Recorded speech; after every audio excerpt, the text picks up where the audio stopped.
ദീനുൽ ഇസ്ലാമിന്റെ ഈ സുന്ദരമായ ആശയാദർശങ്ങൾ കറപുരളാതെ ചെളിപുരളാതെ പിൻതലമുറക്ക് കൈമാറാൻ വേണ്ടി അവർ സഹിച്ചിട്ടുള്ള കഷ്ടതകളും ത്യാഗങ്ങളും വിഷമങ്ങളും പ്രയാസങ്ങളും ഉൾക്കൊണ്ട് അത് ജീവിതത്തിൽ വരുന്ന എല്ലാ പ്രയാസങ്ങളെയും പൂമാല പോലെ സ്വീകരിക്കുകയും വളരെ ധൈര്യത്തോടു കൂടി പരിശുദ്ധ ഇസ്ലാമിന്റെ സുന്ദരമായ ആശയ പ്രചാരണത്തിന് വേണ്ടി പ്രവർത്തിക്കുകയും ചെയ്ത ധീരമായ ചരിത്രമാണ് ബഹുമാനപ്പെട്ടവരിൽ നിന്ന് നമുക്ക് കാണാൻ കഴിയുന്നത്. വളരെ ചെറുപ്പത്തിൽ നീണ്ട 50 or 60 വർഷക്കാലം ബഹുമാനപ്പെട്ടവർ ജീവിച്ചിട്ടില്ല. വളരെ കുറഞ്ഞ കാലം മാത്രമാണ് മഹാനവറുകൾ ജീവിച്ചിട്ടുള്ളത്. എന്നാൽ വളരെ കുറഞ്ഞ കാലഘട്ടം മാത്രം ജീവിച്ചിട്ടുള്ള ബഹുമാനപ്പെട്ട ശൈഖുന, ബഹുമാനപ്പെട്ട നമ്മുടെ മൽജ അഭയകേന്ദ്രമായ ബഹുമാനപ്പെട്ട സൂഫി ഷഹീദ് ഖദ്ദസല്ലാഹു സിർറഹുൽ അസീസ്, അവിടുത്തെ ബറക്കത്ത് കൊണ്ട് അല്ലാഹു തആല നമുക്ക് ഈമാൻ നൽകുമാറാകട്ടെ. ചെയ്യുന്ന എല്ലാ കാര്യങ്ങളിലും അല്ലാഹു ഇഖ്ലാസ് നൽകുമാറാകട്ടെ. ഹലാലായ മുറാദുകൾ അല്ലാഹു ഹാസിലാക്കുമാറാകട്ടെ. മഹാനവറുകൾ ആ നിലക്ക് നല്ല നിലക്ക് ജീവിച്ചപ്പോൾ അല്ലാഹു സുബ്ഹാനഹു വ തആല വലിയ വിലായത്തിന്റെ ദർജയിലേക്ക് എത്തിക്കുകയും സമൂഹത്തിന്റെ സമുദായത്തിന്റെ ജനങ്ങളുടെ ഹൃദയങ്ങളിൽ മുഴുവനും അദ്ദേഹത്തെ പറ്റിയുള്ള മഹാനവറുകളെ പറ്റിയുള്ള ആ ഗുണങ്ങളും അവിടുത്തെ മഹത്വങ്ങളും ഇട്ടുകൊടുക്കുകയും ഇന്നും നമ്മുടെ കർണാടകയിൽ നിന്ന് മാത്രമല്ല കേരളത്തിൽ നിന്നും മറ്റിതര സംസ്ഥാനങ്ങളിൽ നിന്നും സിയാറത്തിന് വേണ്ടി നൂറുകണക്കായ ആളുകൾ ഇങ്ങോട്ട് പരന്നൊഴുകുന്നത് അവിടുത്തെ മഹത്വം മനസ്സിലാക്കിയത് കൊണ്ടാണ്. അവിടുത്തെ മഹത്വവും അവിടുത്തെ കറാമത്തിന്റെ വലിപ്പവും മനസ്സിലാക്കിയത് കൊണ്ടാണ്. സുബ്ഹാനല്ലാഹ്, ഞാൻ ഓർക്കുകയാണ്, ഇന്നും ഇന്നലെയും മിനിഞ്ഞാന്നുമായി ഈ അടുത്ത ദിവസങ്ങളിലായിട്ട് തന്നെ ഇവിടെ സിയാറത്തിന് വരുന്നവരിൽ നിന്ന് ഒരുപാട് ആളുകൾ സാധുവായനോട് സംസാരിക്കാനിടയായി. ആ സംസാരിക്കുന്ന സമയത്ത് ഓരോരുത്തരും അവരവരുടെ ജീവിതത്തിലുണ്ടായ അത്ഭുതാവഹമായ, ഒരിക്കലും നമുക്ക് വിശ്വസിക്കാൻ പോലും കഴിയാത്ത രൂപത്തിലുള്ള അനുഭവ യാഥാർത്ഥ്യങ്ങൾ പങ്കുവെക്കുമ്പോൾ ആരാണ് സൂഫി ഷഹീദ് എന്ന് നമുക്ക് മനസ്സിലാക്കാൻ കഴിയും. ഒരു സഹോദരൻ ഇന്നലെ വന്നിട്ട് പറഞ്ഞു, ഹാർട്ട് സംബന്ധമായ അസുഖം വന്നിട്ട് വല്ലാത്ത പ്രയാസവും ഓപ്പറേഷൻ ഡോക്ടർമാര് മുഴുവനും വിധി എഴുതി അങ്ങനെ ഇരിക്കുന്ന സമയത്താണ് ഹോസ്പിറ്റലിൽ പോലും പോകാതെ ബഹുമാനപ്പെട്ട ശൈഖ് അവറുകളുടെ ദർബാറിലേക്ക് കടന്നു വരുന്നത്, ആ മസാറിലേക്ക് മഹാനവറുകളുടെ തിരുചാരത്തേക്ക് കടന്നു വരുന്നത്. അവിടെ വെച്ച് ഫാത്തിഹ ഓതി, യാസീൻ ഓതി, തന്റെ സങ്കടങ്ങളും വിഷമങ്ങളും കഷ്ടതകളും ബഹുമാനപ്പെട്ടവരുടെ മുമ്പിൽ വേണ്ടി പറഞ്ഞപ്പോൾ ദിവസങ്ങൾ കഴിഞ്ഞു, ആഴ്ചകൾ കഴിഞ്ഞു, മാസങ്ങൾ കഴിഞ്ഞു, രോഗങ്ങൾ സുഖപ്പെട്ടു. ഒരസുഖവുമില്ലാതെ അദ്ദേഹം ഇവിടെ സിയാറത്തിന് വേണ്ടി വന്നത് ഞാൻ ഓർക്കുകയാണ്. നടക്കാൻ പോലും കഴിയാത്ത, ചലനശേഷിയില്ലാത്ത, നടക്കാൻ കഴിയാത്ത ഒരു സഹോദരൻ, അദ്ദേഹവും 2 ദിവസം മുമ്പ് എന്നോട് പറയുകയുണ്ടായി, അദ്ദേഹം ഇവിടെ വന്നു, നടക്കാൻ പോലും കഴിയാത്ത അവസ്ഥയിലാണ് വന്നത്. മഹാനവറുകൾ ബഹുമാനപ്പെട്ട സൂഫി ഷഹീദ് ഖദ്ദസല്ലാഹു സിർറഹുൽ അസീസ് അവിടുത്തെ സാന്നിധ്യത്തിൽ വന്നു, സിയാറത്ത് ചെയ്തു, ഫാത്തിഹ ഓതി, യാസീൻ ഓതി, സങ്കടങ്ങൾ പറഞ്ഞു, രോഗത്തിന്റെ വിഷമതകൾ എണ്ണി പറഞ്ഞപ്പോൾ മഹാനവറുകൾ ഇടപെട്ടു, രോഗങ്ങൾ മാറ്റിക്കൊടുത്തു. എന്റെ പ്രിയപ്പെട്ട സഹോദരന്മാരോട്, നല്ലവരായ കാരണവന്മാരോട്, എന്റെ നല്ലവരായ സഹോദര സഹോദരിമാരോട് ഞാൻ ഓർമ്മപ്പെടുത്തുന്നു, രോഗങ്ങൾ നൽകുന്നത് അല്ലാഹുവാണ്, കഷ്ടപ്പാടുകൾ നൽകുന്നത് അല്ലാഹുവാണ്, പ്രയാസങ്ങൾ നൽകുന്നത് അല്ലാഹുവാണ്. ആ പ്രയാസങ്ങളിൽ നിന്ന് രക്ഷപ്പെടുത്തുന്നതോ ആ കഷ്ടതകളിൽ നിന്ന് കൈപിടിച്ച് കരകയറ്റുന്നതോ രോഗം വരുന്നതോ എല്ലാം ഖാലിഖായ റബ്ബാണ്. എല്ലാ കാര്യങ്ങളും ചെയ്യുന്നത് റബ്ബാണ്. ഓരോന്നിനും ഓരോ കാര്യകാരണങ്ങൾ വെച്ചിട്ടുണ്ട് എന്ന് മാത്രം. രോഗങ്ങൾ വന്നാൽ ആ രോഗത്തിന് പരിഹാര മാർഗമായി അല്ലാഹു സുബ്ഹാനഹു വ തആല ഡോക്ടർമാരെ സംവിധാനിച്ചിട്ടുണ്ട്, മെഡിസിനുകൾ സംവിധാനിച്ചിട്ടുണ്ട്, വിവിധ മാർഗങ്ങൾ അല്ലാഹു സംവിധാനിച്ചിട്ടുണ്ട്. അതേപോലെ രോഗശമനത്തിന് വേണ്ടി അല്ലാഹു സംവിധാനിച്ചിട്ടുള്ളതാണ് അല്ലാഹുവിന്റെ ദിക്റുകൾ, സ്വലാത്തുകൾ, ഖുർആൻ ശരീഫ്, മഹാന്മാരായ ഔലിയാ സുലഹാഉൽ ആരിഫീങ്ങൾ. ഇതെല്ലാം അല്ലാഹു തആല വെച്ചിട്ടുള്ള ഓരോ സബബുകളാണ്. രോഗശമനത്തിന് വേണ്ടി മാത്രമല്ല, ഏത് കാര്യങ്ങൾക്ക് വേണ്ടിയാണെങ്കിലും അല്ലാഹു മുസബ്ബിബുൽ അസ്ബാബ്, എല്ലാ സബബുകളിലൂടെ ചെയ്യുന്നവനാണ് അല്ലാഹു. നേരിട്ട് വന്ന് ഭക്ഷണം നൽകുകയോ, നേരിട്ട് ഗ്ലാസ്സിൽ വെള്ളം തരികയോ, നേരിട്ട് മരുന്ന് നമ്മുടെ കയ്യിൽ എഴുതി തരികയോ ഏൽപ്പിച്ചു തരികയോ ചെയ്യുകയല്ല. എല്ലാം അസ്ബാബിലൂടെയാണ് അല്ലാഹു തആല ചെയ്യുന്നത്. എങ്കിൽ ഇവിടെ നെഞ്ചത്ത് കൈവച്ച് ആലോചിക്കേണ്ട, വളരെ ശ്രദ്ധിക്കേണ്ട ഒരു വിഷയം, രോഗം നൽകുന്നത് അല്ലാഹു, രോഗം ശിഫയാക്കുന്നതോ അതും അല്ലാഹു. എങ്കിൽ ആ രോഗം നൽകുന്ന അല്ലാഹു തആല, രോഗം ശിഫയാക്കുന്ന അല്ലാഹു തആല ആ രോഗശമനത്തിന് വേണ്ടി വെച്ച വഴികളിൽ അവൻ ഇഷ്ടപ്പെടുന്ന വഴികൾ തെരഞ്ഞെടുക്കുമ്പോഴല്ലേ രോഗം പെട്ടെന്ന് ശിഫയാവുകയുള്ളൂ. ഞാൻ പറഞ്ഞല്ലോ, രോഗശമനത്തിന് വേണ്ടി അല്ലാഹു മെഡിസിനുകൾ ഇവിടെ വെച്ചിട്ടുണ്ട്. മരുന്നുകൾ പല രൂപത്തിലുള്ള, ആയുർവേദിക്കായിട്ടും യുനാനിയായിട്ടും അലോപതിയായിട്ടും പല രൂപത്തിലുള്ള മരുന്ന് സംവിധാനങ്ങൾ അല്ലാഹു തആല രോഗശമനത്തിന് വേണ്ടി വെച്ച സബബാണ്. അതേപോലെ തന്നെ ഖുർആൻ ഓതി മന്ത്രിക്കുക, സ്വലാത്ത് ചൊല്ലി മന്ത്രിക്കുക, ദിക്ർ ചൊല്ലുക, അല്ലാഹുവിന്റെ സച്ചരിതരായ മഹാന്മാരുടെ ദർബാറിൽ ചെന്ന് അവരോട് സങ്കടങ്ങൾ പറയുക, ഇതൊക്കെ രോഗശമനത്തിന് വേണ്ടി അല്ലാഹു വെച്ച ഓരോ സംവിധാനങ്ങളാണ്. എങ്കിൽ ഒരു കാര്യം ഉറപ്പാണല്ലോ, ഖാലിഖായ റബ്ബ് തആല അവൻ ഏറ്റവും ഇഷ്ടപ്പെടുന്നത് മരുന്ന് കഴിക്കലാകൂലല്ലോ, മറിച്ച് അവന്റെ കലാമായ ഖുർആനോദലാണ് അവൻ ഏറ്റവും ഇഷ്ടപ്പെടുന്ന കാര്യം. അവൻ ഇഷ്ടപ്പെടുന്നത് ദിക്ർ ചൊല്ലലാണ്.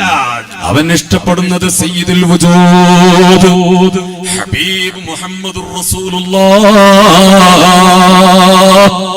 സ്വല്ലല്ലാഹു അലൈഹി വസല്ലമ തങ്ങളുടെ പേരിൽ സ്വലാത്തു ചൊല്ലലാണ്.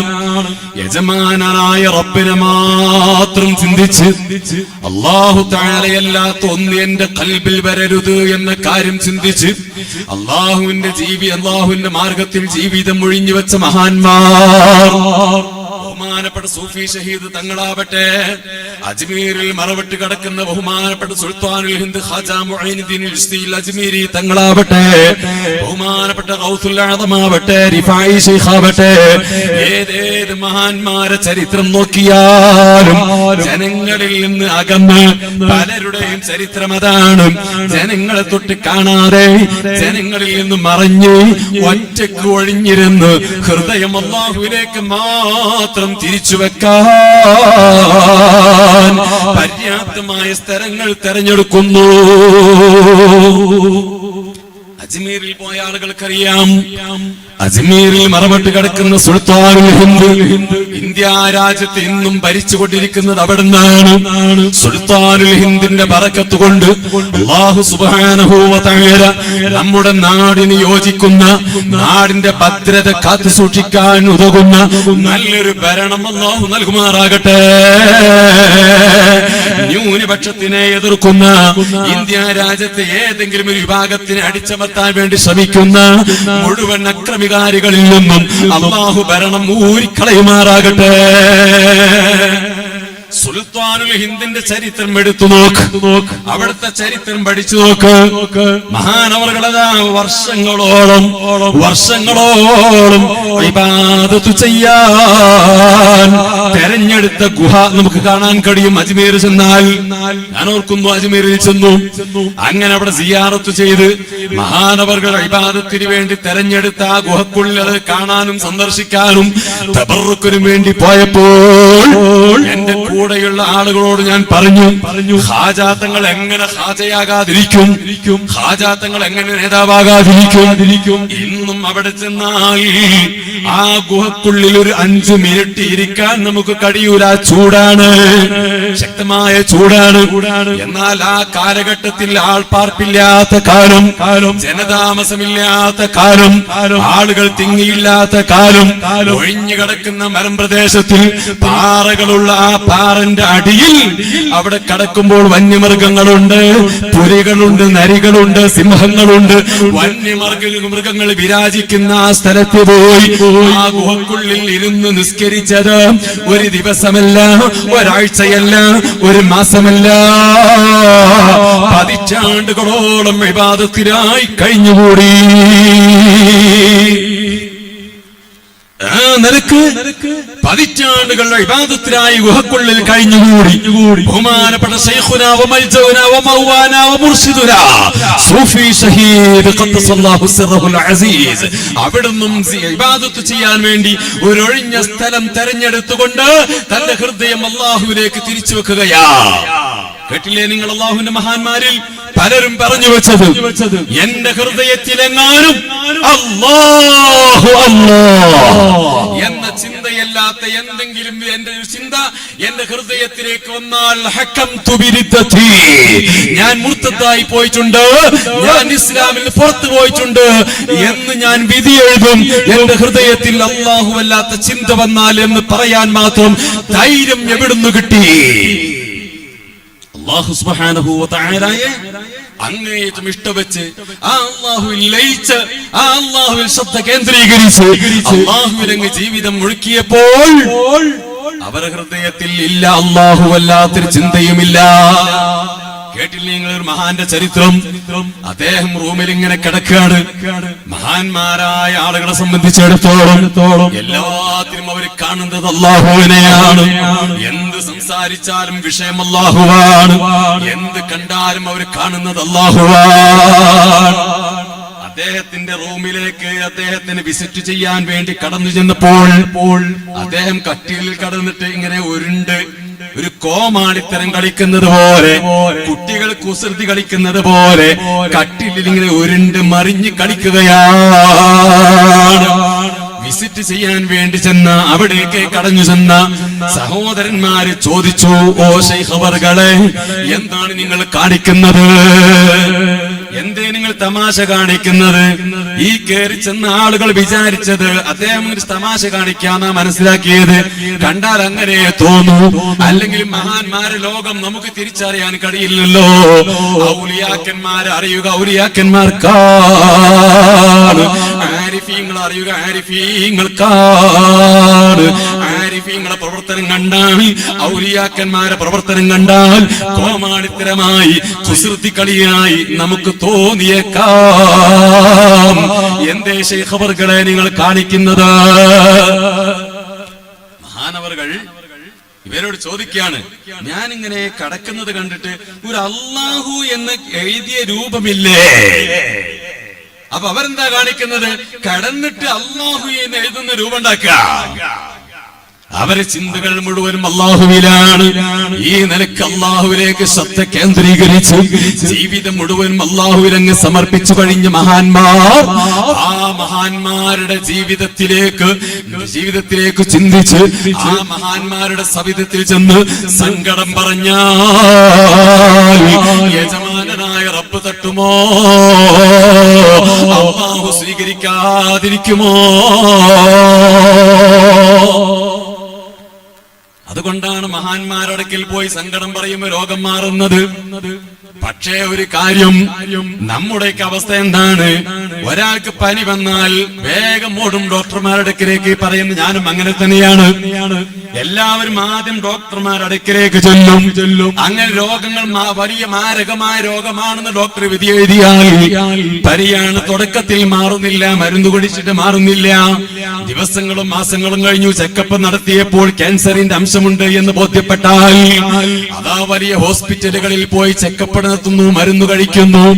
അങ്ങനെ ഡോക്ടർമാര് ഒരുപാട് ആയിരക്കണക്കായ പതിനായിരക്കണക്കായ ലക്ഷക്കണക്കായ കാശുകൾ അതിനു വേണ്ടി ചെലവഴിച്ച് ഓടി ഒരുപാട് ഡോക്ടർമാരെ മുമ്പിൽ പോയി തിരിച്ചു വന്ന് രോഗം മാറൂല എന്ന് ബോധ്യപ്പെട്ടാൽ, എന്റെ രോഗത്തിന് ഇനി ശിഫ കിട്ടൂല എന്ന് തോന്നൽ വന്നാൽ പിന്നെ അവസാനം ചിന്തിക്കുകയാണ്, എന്നാല് സൂഫി ഷഹീദിന്റെ അടുത്ത് പോയ കുറെ രോഗം മാറേണ്ടത് പറഞ്ഞേക്കൊന്ന് പോയോക്ക, അല്ലെങ്കിൽ സ്വലാത്ത് ചൊല്ലിയാൽ വലിയ ഫലങ്ങൾ കാണുന്നുണ്ട് പോയോക്ക. ഞാൻ വിനീതനായി ഞാൻ പഠിച്ചത് മലപ്പുറം മൈദീൻ ബഹുമാനപ്പെട്ട ബദർ സാദാത്ത് ഖലീൽ തങ്ങൾ ഉസ്താദിന്റെ ദർസിലാണ്. അല്ലാഹു തആല അവിടത്തേക്ക് ആഫിയത്തുള്ള ദീർഘായുസ് നൽകുമാറാകട്ടെ. മൈദീനിൽ മാസത്തിൽ നടക്കുന്ന സ്വലാത്തിന്റെ മജ്ലിസ് 10,000കണക്കായ ആളുകൾ പങ്കെടുക്കുന്നതാണ്. റമദാൻ 27-ാം രാവിൽ ലക്ഷക്കണക്കായ മുഅ്മിനീങ്ങൾ രാജ്യത്തിന്റെ വിവിധ ഭാഗങ്ങളിൽ നിന്ന് പരന്നൊഴുകുന്ന മൈദീൻ സ്വലാത്തിന്റെ കരയിൽ ഈ നിലയ്ക്ക് ലക്ഷക്കണക്കായ ലക്ഷക്കണക്കായ ആളുകൾ ഒഴുകിയെത്തുന്നത് ഫലങ്ങൾ കണ്ടിട്ടാണ്. സ്വലാത്ത് നഗറിലേക്ക് നേർച്ചയാക്കിയാൽ രോഗങ്ങൾ മാറോലോ, ഒന്നും നേർച്ചയാക്കി നോക്കുക എന്ന ഈ രൂപത്തിലാണ് നമ്മൾ നേർച്ചയാക്കൽ. എവിടുന്ന് ഫലം കിട്ടാനാണ്? ബഹുമാനപ്പെട്ട മുല്ല അലിയുൽ ഖാരി റഹ്മത്തുള്ളാഹി അലൈഹി അവിടുത്തെ മിർഖാത്തിൽ രേഖപ്പെടുത്തുന്ന ഒരു കാര്യമുണ്ട്. ഇന്നൽ അദ്വിയത്തുൽ ഹിസ് ഇന്നൽ അദ്വിയത്തുൽ മഅനവിയ്യ അദ്ആ വഅൻഫഉ മിനൽ അദ്വിയത്തുൽ ഹിസ്സിയ്യ ലാകിൻ ബിശർത്തി തസ്ഹീഹിൻ നിയ്യ. ഇന്നൽ അദ്വിയത്തുൽ മഅനവിയ്യ, മഅനവിയായ ചികിത്സാ രീതി എന്ന് പറഞ്ഞാൽ ഖുർആൻ ഓതിയിട്ട് ദിക്ർ ചൊല്ലിയിട്ട് മന്ത്രിച്ച് വെള്ളം കുടിച്ചിട്ടുള്ള സ്വലാത്ത് ചൊല്ലിയുള്ള ചികിത്സ, മഹാന്മാരോട് സങ്കടം പറഞ്ഞുള്ള ചികിത്സ, മഹാന്മാരുടെ മുമ്പിൽ പോയി വിഷമതകൾ എണ്ണിപ്പറഞ്ഞ് രോഗശമനത്തിന് വേണ്ടി അഭ്യർത്ഥിക്കുന്ന ചികിത്സ, ഈ ചികിത്സയാണ് അല്ലാഹുവിന്റെ ഇജാബത്ത് കിട്ടാനും അല്ലാഹുവിന്റെ അടുക്കൽ നിന്ന് രോഗശമനം കിട്ടാനും ഏറ്റവും ഉപയുക്തമായത്. ഇന്നൽ അദ്വിയത്തുൽ മഅനവിയ്യത്ത് മിനൽ അദ്വിയത്തുൽ ഹിസ്സിയ്യ ലാകിൻ ബിശർത്തി തസ്ഹീഹിൻ നിയ്യ. ഒറ്റ നിബന്ധനയുള്ളൂ, ഇറച്ചി കഴിക്കണ്ട എന്ന പഥ്യമല്ല, അല്ലെങ്കിൽ മത്സ്യം കഴിക്കരുത് എന്ന പഥ്യമല്ല, നെയ്ച്ചോറും ബിരിയാണിയും കഴിക്കരുത് എന്ന പഥ്യമല്ല. അവിടെയുള്ള പഥ്യം എന്താണ്? മാനവീയായ ചികിത്സ ഹിസ്സിയായ ചികിത്സയെക്കാളും അലോപതിയെക്കാളും യൂനാനിയെക്കാളും ആയുർവേദിക്കിനെക്കാളും എല്ലാവിധ ചികിത്സാ രൂപത്തിനേക്കാളും ഏറ്റവും ഫലവത്തായ ചികിത്സ ഖുർആൻ കൊണ്ടുള്ള ദിക്ർ കൊണ്ടുള്ള സ്വലാത്ത് കൊണ്ടുള്ള മഹാന്മാരുടെ സവിധത്തിൽ പോയിക്കൊണ്ടുള്ള സിയാറത്ത് കൊണ്ടുള്ള ചികിത്സക്ക് ഫലം കിട്ടാനുള്ള പഥ്യം ഒന്നേ ഉള്ളൂ. എന്താണ് ആ കാര്യം? ലാകിൻ ബിശർത്തി തസ്ഹീഹിൻ നിയ്യ. നിയ്യത്ത് നന്നാകണം, നിയ്യത്ത് നന്നാകണം, നല്ല നിയ്യത്ത്. ഞാൻ നേർച്ചയാക്കി നോക്കുക, മാറിക്കോളൂലോ. ഒന്ന് ദ്വാരന്ന് നോക്കുക, എന്നാൽ ആവശ്യം വീടിക്കോളൂലോ. അല്ല, അങ്ങനെയല്ല വേണ്ടത്. ഞാൻ ഇവിടെ വന്ന് സങ്കടം പറഞ്ഞാൽ എന്റെ രോഗം മാറും, തീർച്ചയാ. ഞാൻ സ്വലാത്ത് ചൊല്ലിയാൽ എന്റെ ആവശ്യം പൂർത്തിയാകും, തീർച്ചയാ. ഞാൻ എന്തെങ്കിലും ഒരു കാര്യത്തിന് അവിടത്തെയോട് സങ്കടം പറഞ്ഞാൽ എന്റെ പ്രയാസങ്ങൾക്ക് പരിഹാരമാകും, തീർച്ചയാണ് എന്ന ഉറച്ച വിശ്വാസത്തോടുകൂടി ആ മഹാന്റെ മുമ്പിൽ സങ്കടം പറഞ്ഞാൽ ഖുർആൻ കൊണ്ട് ചികിത്സിച്ചാൽ, ദിക്ർ കൊണ്ട് ചികിത്സിച്ചാൽ, സ്വലാത്ത് കൊണ്ട് ചികിത്സിച്ചാൽ ഫലം തീർച്ചയാ. അല്ലാഹു സുബ്ഹാനഹു വ തആല ഫലം നൽകും. പക്ഷേ ഇവിടെ ചെറിയൊരു കാര്യം, സുന്നികളാണ് എന്ന് പറഞ്ഞ് നടക്കുന്ന നമുക്ക് വരെ, അല്ലെങ്കിൽ അതിനുവേണ്ടി വാദിക്കുകയും അതിനുവേണ്ടി പ്രസംഗിക്കുകയും ചെയ്യുന്നവർക്ക് വരെ ചെറിയ സംശയം പലപ്പോഴും ഉദിക്കാറുണ്ട്. അതെന്താണ്? മഹാന്മാരുടെ മുമ്പിൽ പോയിട്ട് നേരിട്ട് അവരോട് ഇങ്ങനെ വിഷയം പറയുമ്പോ, ഇപ്പൊ സൂഫി ഷഹീദ് തങ്ങളുടെ മുമ്പിൽ പോയിട്ട് തങ്ങൾ അവരോട്, ഓ സൂഫി ഷഹീദെ, എനിക്ക് ഒരുപാട് കടമുണ്ട്, ഓ സൂഫി ഷെയ്ഖ് അവർകളെ, എനിക്ക് ഒരുപാട് കടമുണ്ട്, ആ കടം എനിക്ക് വീട്ടി തരണം, എനിക്ക് വലിയ രോഗമുണ്ട്, ആ രോഗം മാറ്റിത്തരണം, എന്റെ രോഗം മാറ്റിത്തരണേ എന്ന് അള്ളാഹുവോട് പറയുന്ന രൂപത്തിൽ എങ്ങനെ ഷെയ്ഖ് അവർകളോട് പറയാൻ പറ്റുമോ? അള്ളാഹുവെ കടം വീട്ടി തരണേ, ഈ ശൈലിയിൽ ഷെയ്ഖ് അവർകളോട് പറയാൻ പറ്റുമോ? എന്തിനാണ് സംശയിക്കുന്നത്? സംശയത്തിന് യാതൊരു വകയുമില്ല. ഞാൻ നീട്ടി സംസാരിക്കുന്നില്ല, അത്തരം വിഷയങ്ങളൊക്കെ നീട്ടി പറയേണ്ട വിഷയങ്ങളാണ്. സംശയത്തിന് യാതൊരു വകയുമില്ല. അള്ളാഹുവിനോട് അള്ളാഹുവെ രോഗം മാറ്റിത്തരണം, അതേപോലെ ബഹുമാനപ്പെട്ട സൂഫി ഷഹീദ് അവർകളോട് സൂഫി ഷഹീദ് അവർകളെ രോഗം മാറ്റിത്തരണം. രണ്ടും ഒരു മുസ്ലിമായ മനുഷ്യൻ പറഞ്ഞാൽ കേൾക്കുന്നത് ഒരേ വാക്കാണ്, ഉച്ചരിക്കുന്നത് ഒരേ വാക്കാണ്, പക്ഷേ രണ്ടും വ്യത്യാസമുണ്ട്. രണ്ടും വ്യത്യാസമുണ്ട്. ഇപ്പോൾ ഗുരുവായൂരിൽ പോയി അവിടെ കല്ലിൽ നെറ്റിവെച്ചുകൊണ്ട്, ആ കല്ലിൽ നെറ്റിവെച്ചുകൊണ്ട് ഹൈന്ദവർ നടത്തുന്ന പൂജയും അതേ സമയത്ത് ഒരു കല്ല് തന്നെയല്ലേ പരിശുദ്ധ കഅബാലയത്തിൽ വെച്ചിട്ടുള്ള ഹജറുൽ അസ്വദ്. ആ ഹജറുൽ അസ്വദിൽ മുത്തം വെച്ച്, നെറ്റിവെച്ച് അല്ലെ മൂക്ക് വെച്ച് മുത്തം വെക്കുന്നതും കാഴ്ചയിൽ ഒരേ രൂപത്തിലാണ്, ചെയ്യുന്നത് ഒരേ രൂപത്തിലാണ്. രണ്ടും വ്യത്യാസമുണ്ട്. എന്താണ് വ്യത്യാസം? ഗുരുവായൂരിൽ പോയി, മറ്റു അമ്പലങ്ങളിൽ പോയി നമ്മുടെ സഹോദര മതത്തിന്റെ ആളുകൾ, ഹിന്ദു മതത്തിൽപ്പെട്ട ആളുകൾ അവിടെ നെറ്റിവെക്കുന്നത്, സുജൂദ് ചെയ്യുന്നത്, അവിടെ അവര് പ്രതിഷ്ഠണം ചെയ്യുന്നത് അത് ആരാധന എന്ന കാഴ്ചപ്പാടിലൂടെയാണ്, പരമമായ വണക്കം എന്ന കാഴ്ചപ്പാടിലൂടെയാണ്. എന്നാൽ മുസ്ലിംകളായ സുന്നികളായ നമ്മുടെ വിശ്വാസം എന്താണ്? ഹജറുൽ അസ്വദാവട്ടെ, ബദരീങ്ങളാവട്ടെ, സൂഫി ശൈഖവറുകളാവട്ടെ, എന്തിനേറെ ലോകത്തിന്റെ മുഴുവനും നേതാവ് സയ്യിദുൽ വജൂദ് മുഹമ്മദുർ റസൂലുള്ളാഹ് സല്ലല്ലാഹു അലൈഹി വസല്ലം തങ്ങൾക്ക് വരെയാണെങ്കിലും അവിടുത്തെ ചെറുവരൽ പോലും സ്വന്തമായി അനക്കാൻ കഴിയില്ല, സ്വന്തമായിട്ടൊരു കഴിവുമില്ല. എല്ലാ കഴിവും നൽകുന്നത്, എന്റെ വിരലനക്കാൻ കഴിവ് തന്നത് ആരാണ്? അല്ലാഹുവാണ്. മുത്തുനബി സല്ലല്ലാഹു അലൈഹി വസല്ലമ തങ്ങളുടെ കൈയനക്കാൻ വേണ്ടി കഴിവ് കൊടുത്തതോ അതും ഖാലിഖായ റബ്ബാണ്. അല്ലാഹുവോട് അല്ലാഹുവേ എന്റെ രോഗം മാറ്റി തരണേ എന്ന് നാം പറയുന്നത്, അല്ലാഹുവേ നിന്റെ സ്വന്തമായ കഴിവ് കൊണ്ട്, നിന്നെ ആരും സഹായിച്ചിട്ടല്ല, നിനക്ക് എന്റെ രോഗം മാറ്റിത്തരാൻ ആരെങ്കിലും പറഞ്ഞിട്ടല്ല, ആരെങ്കിലും കഴിവ് തന്നിട്ടല്ല, നിന്റെ കഴിവ് കൊണ്ട് എന്റെ രോഗമൊന്ന് മാറ്റിത്തരണേ. ഇതാണ് ഖാലിഖായ റബ്ബിനോട് നാം ചോദിക്കുന്ന ചോദ്യം. അതേ സമയത്തോ നാം ബദരീങ്ങളോട് പറയാറുണ്ട്, ബദരീങ്ങളെ തവസ്സുലാക്കിയിട്ട് നാം ദുആ ചെയ്യാറുണ്ട്. അസ്സലാമു അലൈക്കും യാ റബ്ബ് കൂനൂ ലനാ ഈനു ബിഔനിക്കും വഅഗീസുനാ ബിഗൗസിക്കും വൻദുറുനാ ബിനദ്രിക്കും യാ റിജാലല്ലാഹ്. ബദരീങ്ങളെ വിളിച്ച് നാം പറയാറുണ്ട്. എങ്കിൽ ആ പറയുന്നതിന്റെ, അല്ലെങ്കിൽ പഴമക്കാരായ നമ്മുടെ ഉമ്മമാരും ഉമ്മാമ്മമാരും ഉപ്പാപ്പമാരൊക്കെ നമ്മുടെ കുട്ടികൾ വഴുതി വീഴുന്ന സമയത്ത് വിളിച്ചു പറയാറുണ്ട്, ബദരീങ്ങളെ കാക്കണേ, മുത്തുനബിയെ കാക്കണേ എന്നൊക്കെ പറഞ്ഞാൽ അതിന്റെ അർത്ഥം എന്താണ്? ആ മുത്തുനബി സ്വന്തമായി അവിടത്തേക്കുള്ള കഴിവ് കൊണ്ട് കാക്കണം എന്നല്ല. എന്തേ കാരണം? എന്താ നമ്മുടെ വിശ്വാസം? നമ്മുടെ വിശ്വാസം മുത്തുനബിക്ക് തന്നെയാണെങ്കിലും ഒരു ചെറുവരൽ പോലും സ്വന്തമായി അനക്കാൻ കഴിയില്ല. ഇതാണ് നമ്മുടെ വിശ്വാസം. അപ്പോൾ മുത്തുനബിയെ എന്നെ കാക്കണേ എന്ന് പറഞ്ഞാൽ അതിന്റെ അർത്ഥം, ഓ ഹബീബായ നബി തങ്ങളെ, എന്നെ പടച്ച, ലോകത്തെ പടച്ച, അങ്ങയെ പടച്ച ഖാലിഖായ റബ്ബ് എന്നെ പോലെയല്ല, ലോകത്തെ പോലെയല്ല, ലോകത്തിന്റെ മുഴുവനും നേതാവായിട്ട് അങ്ങയെ പടച്ചിട്ടുള്ളത്. അല്ലാഹുവിന്റെ സൃഷ്ടിജാലങ്ങളിൽ ഏറ്റവും മഹത്വം കൽപ്പിച്ചത് അങ്ങേക്കാണ്. ഒരുപാട് കഴിവുകൾ അങ്ങേക്ക് നൽകിയിട്ടുണ്ട്. അല്ലാഹു അങ്ങേക്ക് നൽകിയ കഴിവിൽ നിന്ന് എന്റെ രോഗമൊന്ന് മാറ്റിത്തരണേ എന്നല്ലേ ഈ പറഞ്ഞതിന്റെ അർത്ഥം? എവിടുന്ന് ശിർക്ക് വരാനാ? എവിടുന്ന് കുഫർ വരാനാണ്? എവിടുന്ന് തുല്യമാകാനാണ്? അതുകൊണ്ടൊരു പേടിയും പേടിക്കേണ്ടതില്ല.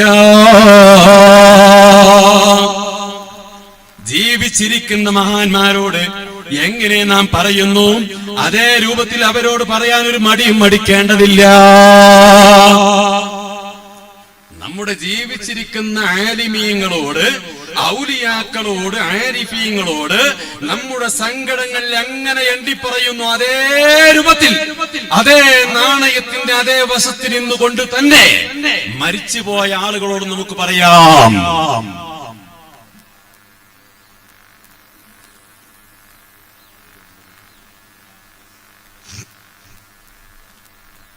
എന്താ പറയാൻ കാരണം?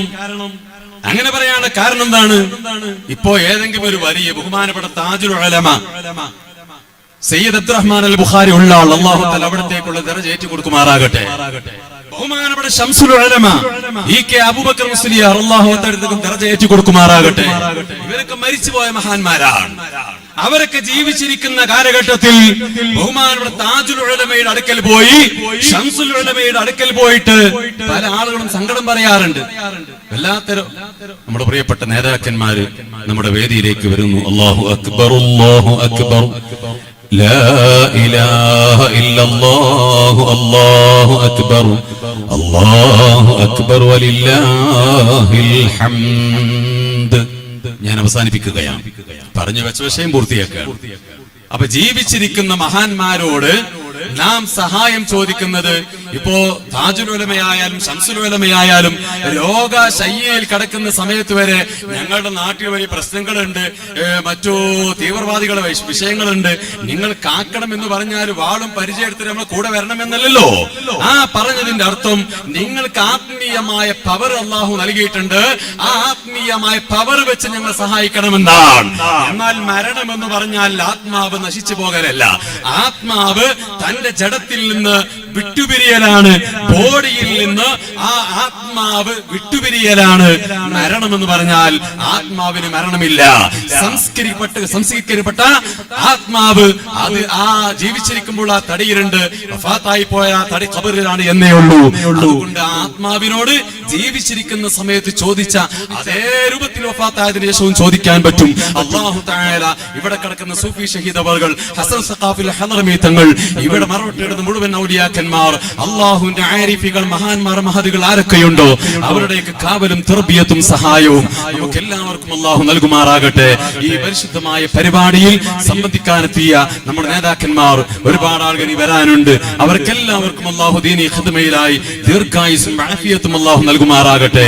ഇതിനുവേണ്ടി ഓടി നടന്ന് പ്രവർത്തിക്കുന്ന, ഇപ്പോൾ പ്രവർത്തിച്ചുകൊണ്ടിരിക്കുന്ന കമ്മിറ്റി ഭാരവാഹികൾ, മുൻകാലത്ത് പ്രവർത്തിച്ചിരുന്ന നമ്മുടെ കമ്മിറ്റി ഭാരവാഹികൾ, ഇതിനുവേണ്ടി സഹായിക്കുന്ന കാരണവന്മാർ, രക്ഷിതാക്കന്മാർ, ചെറുപ്പക്കാർ, വിദ്യാർത്ഥികൾ, ഉമ്മമാർ, സഹോദരിമാർ, രാജ്യത്തിന്റെ വിവിധ ഭാഗങ്ങളിൽ നിന്ന് ഈ ഉറൂസിലേക്ക് പരന്നെത്തിയ പ്രിയപ്പെട്ട സഹോദരന്മാർ, അല്ലാഹു തആല എല്ലാവർക്കും മഹാനവറുകളുടെ കാവൽ നൽകുമാറാകട്ടെ. ആമീൻ എന്ന് മാത്രം ദുആ ചെയ്ത് വആഖിറു ദഅവാനാ അൽഹംദുലില്ലാഹി റബ്ബിൽ ആലമീൻ.